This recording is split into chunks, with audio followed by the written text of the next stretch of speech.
नमस्कार, स्वागत है आपका। देख रहे हैं आप सी न्यूज भारत। आपके साथ मैं हूं श्वेता तिवारी। हाथरस के सादाबाद से सामने आया एक बड़ा राजनीतिक बयान प्रदेश की राजनीति में हलचल पैदा कर रहा है। गांव किसान उन्नयन मोर्चा के राष्ट्रीय अध्यक्ष केपी सिंह ठैनुआ ने 2027 के चुनाव और ब्रज क्षेत्र में आत्मनिर्भर किसान मॉडल को लेकर अपने विचार स्पष्ट रूप से रखे। उत्तर प्रदेश की राजनीति में वर्ष 2027 को लेकर हाथरस से बड़ा राजनीतिक संदेश सामने आया है। गांव किसान उन्नयन मोर्चा के राष्ट्रीय अध्यक्ष केपी सिंह ठैनुआ ने सादाबाद से सी न्यूज भारत से एक्सक्लूसिव बातचीत में कहा कि 2027 में उत्तर प्रदेश फिर सुरक्षित हाथों में होगा। योगी आदित्यनाथ का विकास मॉडल अडिग और प्रभावी है। विपक्ष चाहे कितनी भी बयानबाजी करे, जनता अब किसान, गौवंश और आत्मनिर्भर ब्रिज मॉडल के साथ खड़ी है। किसान नेता ठैनुआ ने अपने इंटरव्यू में केंद्र सरकार के कृषि एवं किसान कल्याण मंत्री शिवराज सिंह चौहान से शिष्टाचार भेंट का जिक्र करते हुए कहा कि प्राकृतिक खेती करने वाले किसानों के लिए किसान सम्मान निधि बढ़ाई जानी चाहिए। उनका मानना है कि बिना गांव और किसानों के सशक्त होने के आत्मनिर्भर भारत का सपना अधूरा रहेगा। ठैनुआ ने आगे कहा कि ब्रज क्षेत्र को अंतर्राष्ट्रीय स्तर पर आत्मनिर्भर किसान मॉडल के रूप में स्थापित किया जाएगा। उन्होंने स्पष्ट किया कि ये कोई राजनीतिक बयान नहीं बल्कि ग्रामीण क्रांति की शुरुआत है। सादाबाद में लिया गया ये इंटरव्यू सोशल मीडिया और प्रदेश स्तर पर तेजी से वायरल हो रहा है। इसके बाद राजनीतिक विशेषज्ञों का मानना है कि किसान और ग्रामीण विकास को लेकर ये बयान 2027 के चुनावी माहौल में महत्वपूर्ण साबित हो सकता है। योगी जी को हम भले ही पसंद न हो, हमें योगी जी पसंद है। 2027 में विधानसभा चुनाव में यूपी में किसकी सरकार बनेगी? अरे हमारे मन में तो योगी जी के अलावा कोई आता नहीं है, और बाकी भगवान जाने और ये राजनेता जाने किसकी सरकार बनेगी। आप योगी जी को पसंद है? योगी जी को हम भले ही पसंद न हो, हमें योगी जी पसंद है। हमारे साथ गांव किसान उन्नयन मोर्चा के राष्ट्रीय अध्यक्ष केपी सिंह ठैनुआ जी मौजूद हैं। ठैनुआ जी ने केंद्रीय कृषि मंत्री शिवराज सिंह चौहान जी से मुलाकात की है। क्या मुलाकात हुई, क्या बातचीत हुई? ठैनुआ जी, आपका सी न्यूज भारत में बहुत बहुत स्वागत है। बहुत बहुत धन्यवाद, और आपके दर्शकों को मैं बहुत बहुत बधाई देना चाहूंगा कि आपका चैनल गांव किसान की बातों को लगातार उठा रहा है। और शिवराज जी से क्या बातचीत हुई? कल संसद सत्र था, और संसद सत्र में कृषि से संबंधित 19 सवालों का जवाब माननीय केंद्रीय कृषि एवं किसान कल्याण तथा ग्रामीण विकास मंत्री श्री शिवराज सिंह चौहान जी को देना था। तो उससे पहले मेरी उन आवास पर एक शिष्टाचार भेंट हुई, और मैंने उनसे यही कहा कि आने वाले समय में जिस तरीके से आपने देखा होगा, पिछले इसी साल लगभग 6 महीने लगातार अनियमित तौर पर बारिश होती रही और किसानों का बहुत नुकसान हुआ, और पैदावार तो हमारी बढ़ रही है, लेकिन कहीं ना कहीं कृषि सेक्टर में जो चुनौतियां हैं वो खाली सरकार ही उनसे नहीं लड़ सकती, उसके लिए किसानों का सहयोग चाहिए। किसान कब सहयोग करेंगे? जब किसानों को जो उनकी सुविधाएं हैं, जैसे बीज रहा, आपका बीज की समस्या को इस बार काफी ज्यादा किसानों ने देखा। बीज की दुकानों पर जो डीएपी खाद के लिए लाइनें लगी, बहुत सारे धरना प्रदर्शन हुए, और एक बड़ा राजनीतिक मुद्दा यह डीएपी का रहा जी। तो इस तरह की समस्याएं आगे भविष्य में ना हो, इनको लेकर मैंने अपनी बात रखी थी। और सबसे बड़ी बात यह है कि मैं विशिष्ट जो मुलाकात करने गया था, उस मुलाकात के पीछे सिर्फ एक ही कारण था कि मुझे ब्रज को अंतर्राष्ट्रीय आत्मनिर्भर किसान व ग्राम्य विकास मॉडल के तौर पर जी स्थापित करना है जी। और ब्रज भगवान श्री कृष्ण जी की जन्मभूमि है, यहीं पर वह खिले, गाय पाली, और इसी की वजह से वो गोपाल कहलाए। तो कहने का यह मतलब है कि आज ये युवा रोजगार की तलाश में शहर की तरफ भाग रहा है, और शहर में भी वो कहीं ना कहीं डिप्रेशन का शिकार हो रहा है। डिप्रेशन का मतलब मैं मानता हूँ नशाखोरी का, अपनी दिशा से भटकने वाली बात, जो आदतें युवाओं के अंदर आ रही हैं। यह सब इसलिए हो रहा है कि हमने कृषि सेक्टर पर उतना ज्यादा भरोसा नहीं किया। उसका लाभ तो लिया राजनीतिक, लेकिन कृषि सेक्टर का सिर्फ नाम लिया गया, उसका समाधान नहीं किया गया। तो इस विषय पर मेरी लगातार माननीय कृषि मंत्री श्री शिवराज सिंह चौहान जी से भेंट होती रहती है और मैं राष्ट्रीय किसान आयोग एक मेरा सबसे हाईलाइटेड मुद्दा है, उस पर मैं कूटनीतिक तरीके से किसानों की तरफ से पूरी पक्ष या विपक्ष के समन्वय से मैं उस मांग को पूरी कराने में लगा हुआ हूँ। और सबसे बड़ी मैं बात कहूँ कि ये सादाबाद, हाथरस जिले में सादाबाद एक मुख्य तहसील है और सादाबाद जो हमारे देश के किसान मसीहा भारत रत्न स्वर्गीय चौधरी चरण सिंह पूर्व प्रधानमंत्री थे, उनके दिल के बहुत करीब था। यहाँ चौधरी अजीत सिंह जी भी काफी बहुत आते जाते थे, जैन जी भी काफी आते हैं यहाँ पे।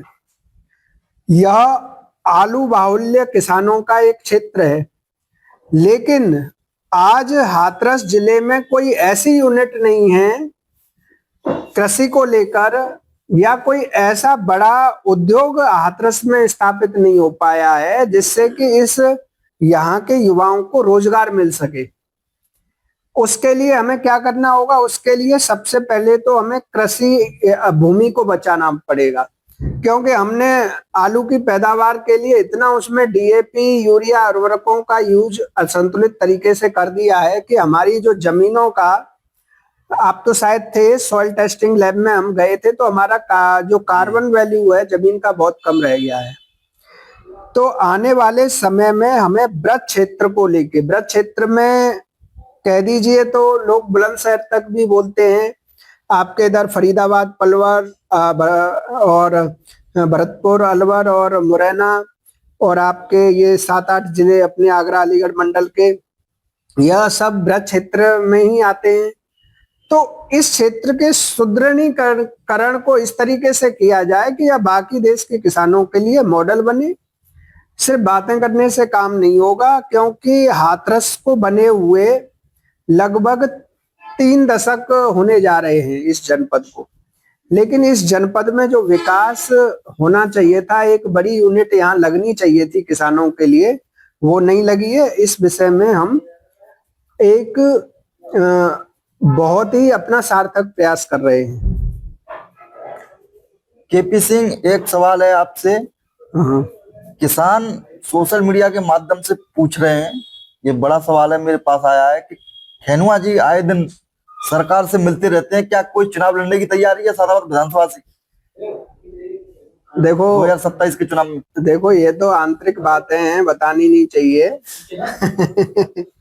लेकिन मेरा एकदम, वो कहते हैं, पारदर्शी चरित्र है और मैं तो यही कहूंगा कि मेरे लिए समाज सेवा हो या राजनीति, लक्ष्य एक ही है, गांव किसान का कल्याण। अब भविष्य में राजनीति में आऊंगा या नहीं आऊंगा, मैं तो ये कह रहा हूं कि मैं तो पिछले 10 साल से राजनीति में ही हूं, क्योंकि किसानों के लिए एक सरकार के समक्ष वार्ता करना, एक राजनीतिक व्यक्तियों के सामने, तो यह भी एक राजनीति का हिस्सा है।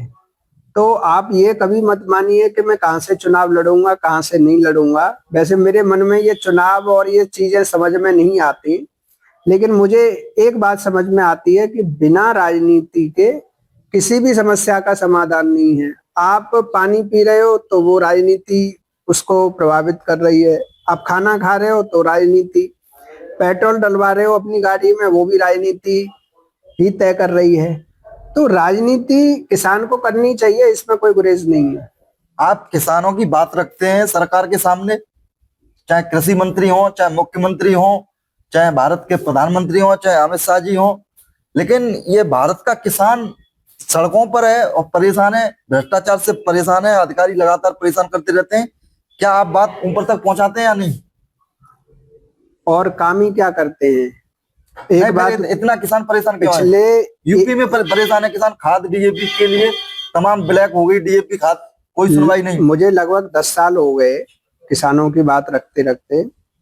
सबसे बड़ी बात यह है कि कृषि के नाम पर राजनीति होती रहती है, और राजनीति क्या होती है? सिर्फ बातें, आपने रिकॉर्ड दिखा दिए जाते हैं कि हम अपने खाद्यान्न में आत्मनिर्भर बन गया देश, ये बन गया, वो बन गया, लेकिन हकीकत क्या है कि पिछले 10 साल में मैंने बहुत आंदोलन देखे, कई जगह आंदोलनों के मुद्दे तो हमेशा ठीक थे, लेकिन आंदोलन डिरेल होते रहे। डिरेल होने का सीधा सा एक पर्पज ये रहता है कि वो कहीं ना कहीं मिसमैनेजमेंट का शिकार हो गए, या ये समझ लीजिए कि सरकार का एक जो तानाशाही रवैया होता है, जो सरकार सत्ता में होती है वो तानाशाही रूप दिखाने में बिल्कुल गुरेज नहीं करती।